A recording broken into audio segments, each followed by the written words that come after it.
Here are solutions to test number 2 for ECE 463-663 Modern Control for Spring 2025. Now the goal in this case is I've got a ball and beam system, something we've looked at in previous homework sets.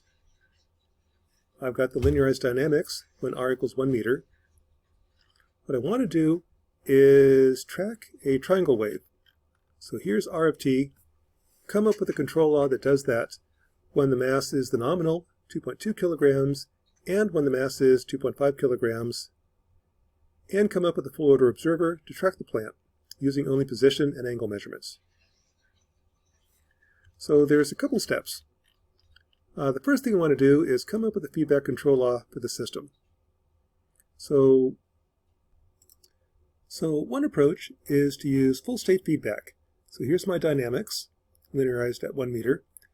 I can use pole placement to put the poles anywhere I want. I chose -2, 3, 4, 5. Nice stable numbers.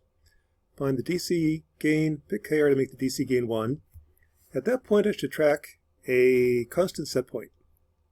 The problem is my set point's not a constant, it's a triangle wave, going back and forth. So I don't have very good tracking in that case. Well, another way of doing that is, let's come up with a servo compensator. I could treat this as a periodic signal, period is 0.5 radians per second, track the first harmonic of the triangle wave. So here's my servo compensator.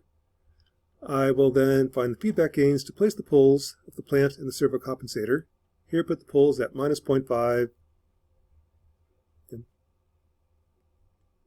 Eigenvalues of AZ -0.5, it's stable.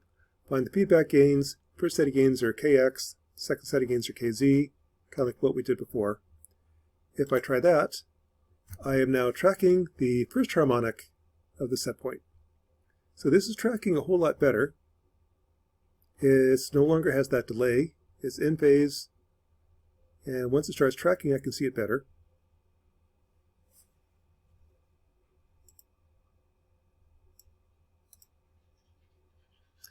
Problem with this approach is it only tracks the first harmonic.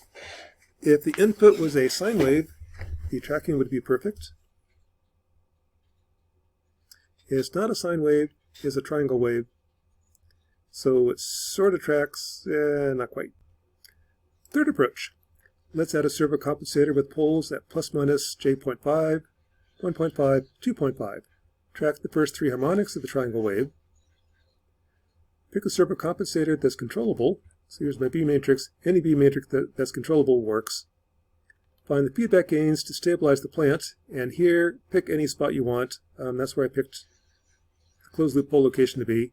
So take the plant, the servo compensator, create the augmented system. Then it's now a 10th order system.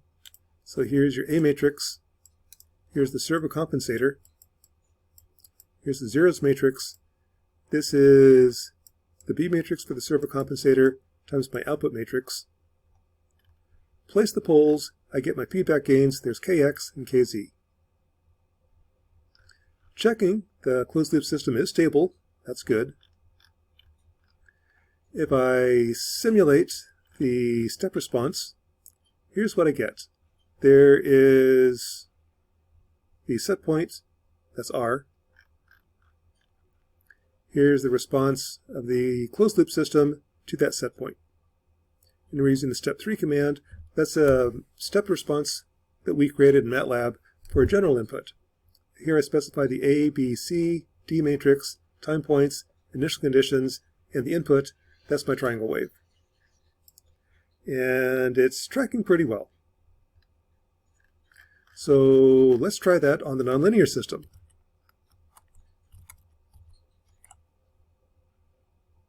I'll go over here. Here's the plant servo compensator. Put it all together. It's now a 10th order system. Place the poles. Let's put them at -0.5. And let that puppy run.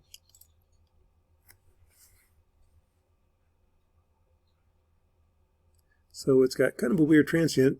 The servo's trying to figure out how much is the input to make a track at 0.5 radians per second, first harmonic, third harmonic, fifth harmonic.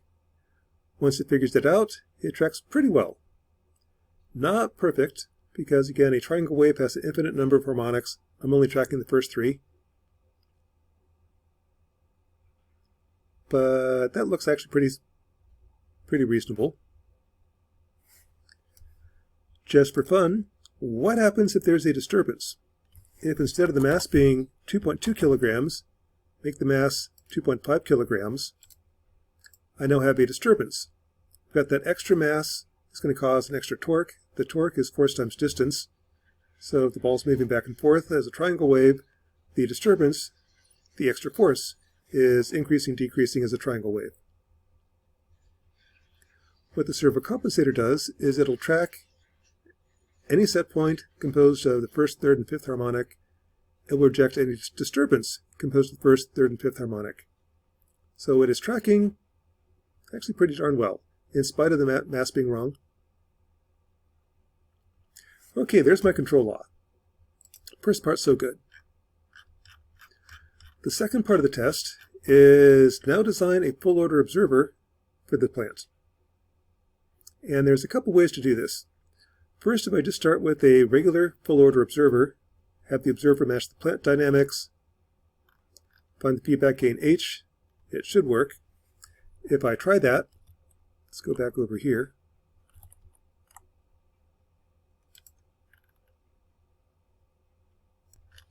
Look, I've added in a full order observer. So the observer is equal to the plant. Here's the observer or state estimator. Place the observer poles someplace stable. I chose -3, 3.2, 3.4, 3.6. Starting at the same spot. And down in the main line, I used to say that the observer is equal to the plant. Now I actually have the observer dynamics. And the observer is only using position and angle measurement. I'm actually only using C, which is position. If I let that run, when the mass is correct, nominal 2.2 kilograms, it's working fairly well. Again, the control law, I'm actually feeding back the actual states. I just want to see, can the observer track? And it's tracking pretty well. When the mass is correct, 2.2 kilograms. What happens if there's a disturbance? I'll let this run for a little bit. So everything looks good, it's tracking. This is the observer tracks when there is no disturbance. If I change the mass of the ball to 2.5 kilograms,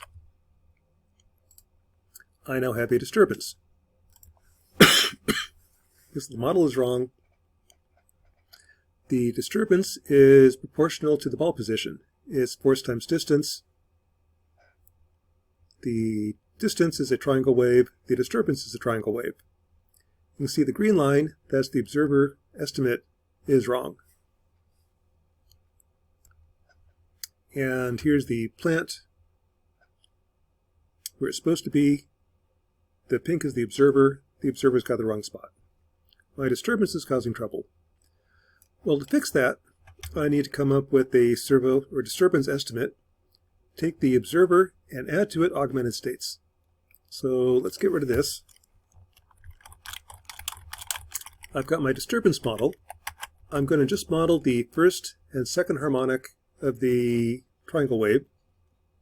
You could do all 3 states, or all 3 modes.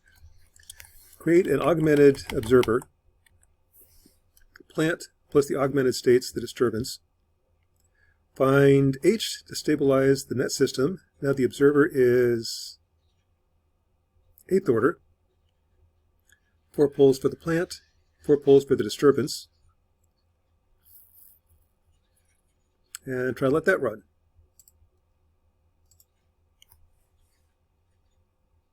So again, this still has the 2.5 kilograms, the extra mass. What's happening is there's a disturbance at the first, third, fifth, seventh, ninth triangle wave input. I am matching the terms at the first and third harmonic, first 2 terms in the Fourier transform. There's a couple other terms, the tracking's not perfect, but it's close. my observer is now tracking in spite of the disturbances.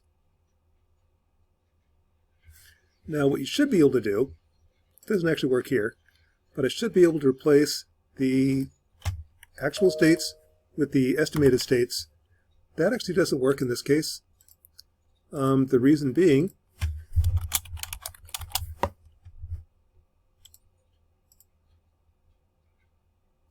the problem with this one is,